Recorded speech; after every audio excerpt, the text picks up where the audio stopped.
मित्रों नमस्कार, आपका स्वागत है। मित्रों, प्रयागराज में 13 जनवरी से महाकुंभ शुरू हो जाएगा और इस महाकुंभ से दो नए नाम आएंगे।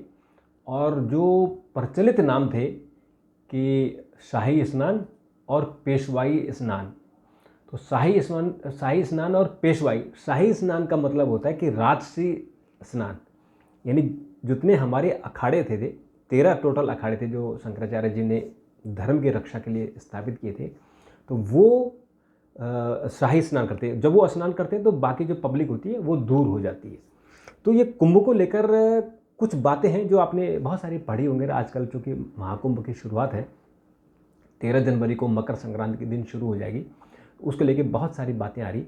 लेकिन जो महत्वपूर्ण बात अब आई है कि शाही स्नान और जो पेशवाई है, इनके नाम बदल दिए गए हैं। इसलिए बदल दिए गए हैं कि ये शाही स्नान जो नाम पड़ा है शाही, वो मुग़ल शासन के दौरान पड़ा, और ख़ासकर ये अकबर के समय जब वो 1590 के आसपास उन्होंने कुछ दूसरे नाम से ये जो महाकुंभ था उसको शुरू कराया था। उन्होंने अवार्ड देने के लिए, उन्होंने लगा कि एक बहुत बड़ा त्यौहार होता है, तो इसलिए उन्होंने शाही स्नान नाम दे दिया। और पेशवाई यानी जो प्रवेश करते हैं, जब आप उस क्षेत्र में, जो कुंभ क्षेत्र होता है, तो उसको पेशवाई कहते हैं।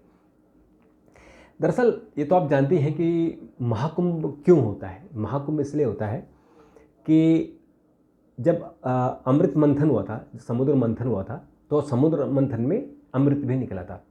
और जब भगवान विष्णु वेश बदल कर अमृत बांट रहे थे, देवताओं को बांट रहे थे, और उसके बाद जो राहु और केतु, जो बाद में उन्होंने उनका जब सिर और धड़ अलग किया तो राहु और केतु हो गए, तो उन्होंने भी चख लिया था। और इस बंटवारे में 3 बूंदें बाहर गिरी थी। एक हरिद्वार में गिरी थी, एक बूंद प्रयागराज में, और तीसरी बूंद नासिक में। तो इन 3 स्थानों पर कुंभ मनाया जाता है।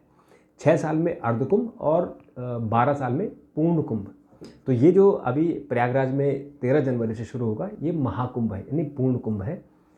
और इस कुंभ की बहुत बड़ी तैयारियां चल रही, यानी इस बार का जो कुंभ होगा वो मुझे लगता है कि इतिहास बनेगा। हालांकि जो 2013 में मनाया गया था वो भी इतिहास ही था। 120 मिलियन लोग वहाँ आए थे, 12 करोड़ से ज़्यादा लोग आए थे। तो इस तरह से अब जो डिसीज़न हुआ है कि जो अखाड़े थे वो भी डिमांड कर रहे थे, पब्लिक भी डिमांड कर रही थी कि शाही स्नान और पेशवाई का नाम बदलो, ये मुग़लों का समय का है, नाम बदलना चाहिए। तो मुख्यमंत्री ने जितने अखाड़े हैं, जो संत हैं, उनसे बातचीत की, उनसे सुझाव मांगे, और जो शाही स्नान होगा अब उसका नाम होगा अमृत स्नान, और जो पेशवाई होगा वो होगा नगर प्रवेश। ये 2 नाम होंगे। और इस नाम से अब जो साधु संत हैं वो अब जब वो प्रवेश करेंगे, 6 जो स्नान पर्व होते हैं, यानी जो शाही स्नान होते हैं, अब वो अमृत स्नान होंगे। उस स्नानों में जब भी आएंगे तो उनको अमृत स्नान कहा जाएगा। और जो पहला शाही स्नान होगा वो 13 जनवरी को होगा, और जो आखिर होगा वो 26 फरवरी को, जब महाशिवरात्रि होगी। महाशिवरात्रि के दिन समापन होगा। तो ऐसा कहते हैं कि जो शाही स्नान यानी जो अमृत स्नान होगा, उसमें अगर कोई डुबकी मारता है प्रयागराज में जो त्रिवेणी है, तो इस त्रिवेणी में उसके सारे पाप नष्ट हो जाते हैं। इसलिए वहाँ बड़ी संख्या में लोग जाते हैं। और अब ये लोगों ने, जो अखाड़ा है, अखाड़ा परिषद है, उन्होंने अपने जो उनके इनविटेशन कार्ड होते हैं उन्होंने देने शुरू कर दिए हैं। और उन्होंने शाही स्नान की जगह राजसी स्नान लिखा है, और पेशवाई की जगह छावनी प्रवेश लिख रहे थे। कुछ अखाड़े ऐसे लिख रहे थे, कुछ अखाड़े कुछ और लिख रहे थे। तो छावनी प्रवेश जो पेशवाई है, और राजसी स्नान जो शाही स्नान है। तो अब उसका नाम बदल दिया। उसमें सब में सहमति हो गई है कि कुंभ मेला अमृत स्नान होगा, और पेशवाई की जगह कुंभ मेला छावनी प्रवेश यात्रा होगी। और इस तरह से ये अमृत स्नान जो प्रथम होगा, वैसे 13 जनवरी को, क्योंकि मकर संक्रांति 13 को है, लेकिन 13 और 14 दोनों दिन है। तो इसलिए ये जो प्रथम स्नान होगा वो 14 जनवरी को, और द्वितीय कुंभ अमृत स्नान 29 जनवरी को होगा, और तीसरा 3 फरवरी को होगा। और इसी तरह से ये जो गुलामी की बात हो रही है, गुलामी का वो ऐसा क्यों होगा, तो इस तरह से ये तैयारियों को लेके एक बहुत बड़ा डेवलपमेंट था। और इसकी जानकारी बहुत ज़रूरी, क्योंकि अभी समय है कि हमारा जो संस्कृति है, हमारी जो यंग जनरेशन है जो संस्कृति को भूलती जा रही है, उसको कैसे याद दिलाए। और एक अनुमान है कि यूपी को 1 ट्रिलियन इकोनॉमी का इसमें फ़ायदा होगा।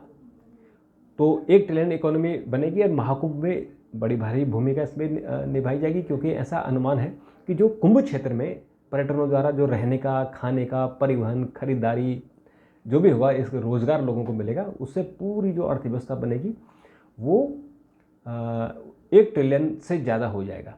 और इस तरह से ये कुंभ इसमें बहुत बड़ी मदद करे, क्योंकि कुंभ में ही ऐसा लग रहा है कम से कम 20 करोड़ लोग अगर आ गए। अब सोचिए कि एक आदमी का मोटे तौर पर 50 से 60 हज़ार रुपये खर्च होगा मिनिमम, मैक्सिमम ज़्यादा भी होगा।